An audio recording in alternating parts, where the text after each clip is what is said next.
recommandation pour installer une pergola, c'est de l'installer au sol, à hauteur d'homme.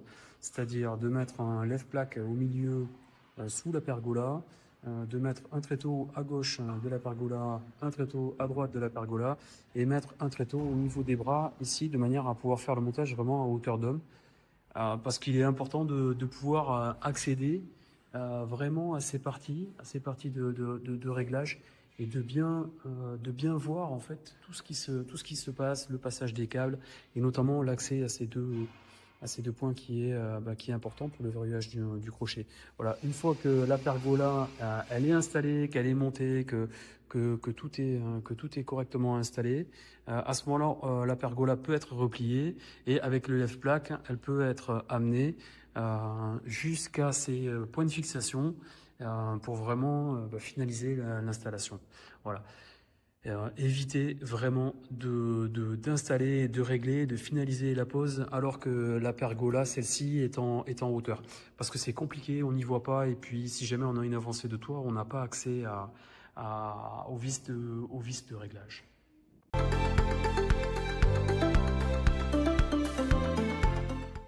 Au préalable, avant de continuer, ce qui est important de faire, c'est de tirer un petit peu la partie mobile, de la faire fonctionner avec le moteur pour la sortir un petit peu. Voilà, donc là, sortie de 25-30 cm à peu près.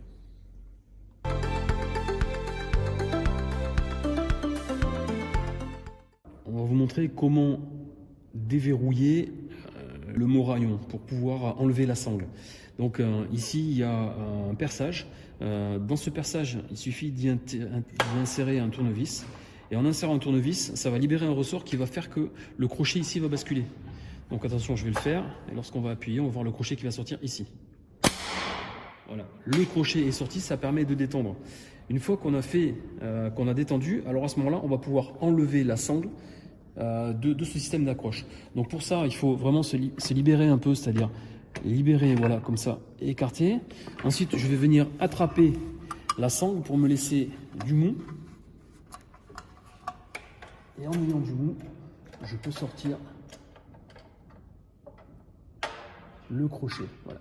Là, je l'ai défait. Alors attention, quand on fait ça, ensuite il faut relaisser tranquillement se détendre l'ensemble, parce que sinon, la sangle va mal s'enrouler du côté du moteur, et c'est quelque chose qui est bien sûr réparable, mais ça prend un peu de temps. Donc il faut le laisser se dérouler tranquillement. Voilà. Et une fois que c'est détendu, voilà, à ce moment-là, on peut faire l'intervention que l'on souhaite. Pour le reverrouiller, on fera donc la même chose, c'est-à-dire qu'on prendra la sangle, on va tendre la sangle pour se laisser suffisamment de jeu pour pouvoir réenclencher l'attache dans le crochet. Ensuite, on relâche doucement la sangle pour que tout se remette en tension proprement, que ça ne s'enroule pas comme il ne faudrait pas, et on peut reverrouiller l'ensemble avec un torx en mettant comme ça ici et en tournant. Là, on voit que le crochet s'est armé, on est bien.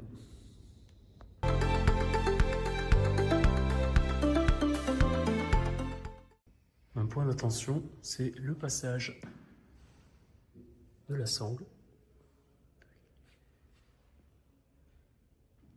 qui doit passer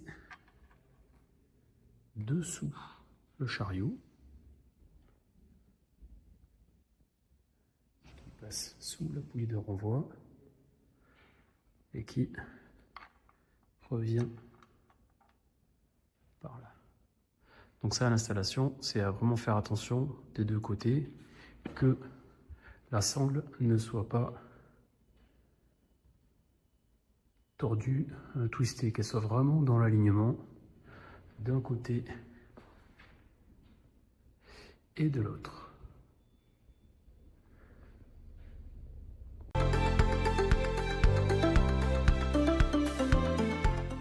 Dans la notice, il est fait mention d'une cote X qui est aux environs de 30 cm.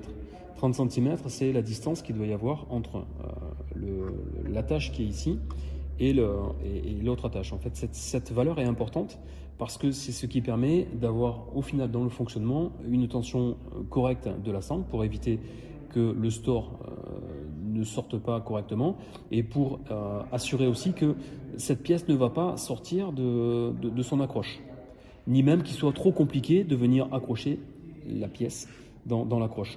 Donc ce qu'il est important de faire, c'est de vérifier qu'on ait une trentaine de centimètres de ce côté et une trentaine de centimètres de l'autre côté. Et une fois qu'on a fait ça, on peut venir accrocher le crochet dans son système et on peut venir le verrouiller.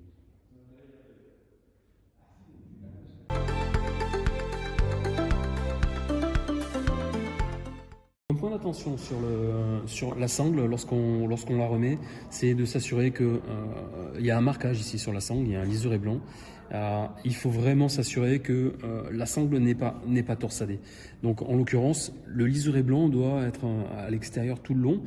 Là on voit qu'il est comme ça. Quand je vais l'installer, je vais m'assurer que ça passe bien par-dessus, toujours le liseré à l'extérieur, en ne torsadant jamais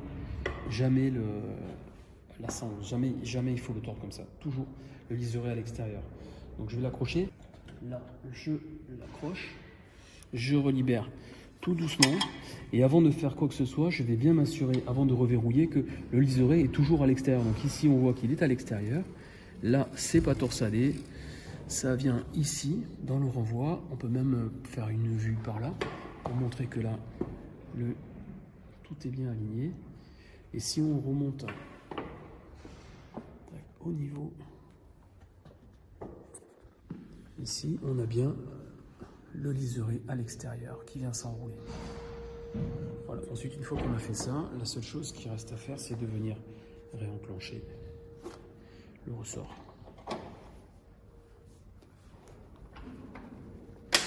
Voilà, le ressort est enclenché. Donc là, on est bien.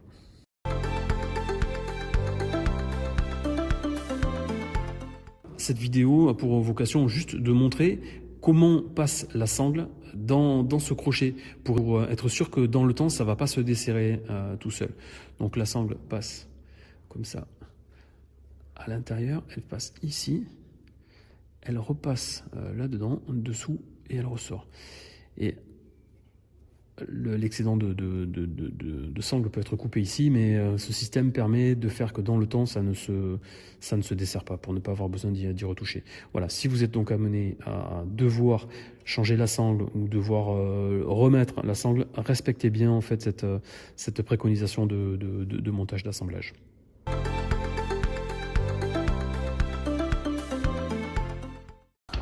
Un autre point d'attention, si jamais la sangle est lâchée lorsqu'on la ressort du crochet sans l'avoir retenue, ce qui va se passer, c'est qu'elle va se détendre vraiment très rapidement. Donc le crochet, tac, il va aller jusqu'à là, il va peut-être même sortir, et ça va avoir pour conséquence que à cet endroit-là, ça va s'enrouler pas correctement, c'est-à-dire que la sangle va sortir de son guide. Donc pour remettre ça, il n'y a pas de problème, ça se fait à la main, c'est un petit peu long, mais ça se fait.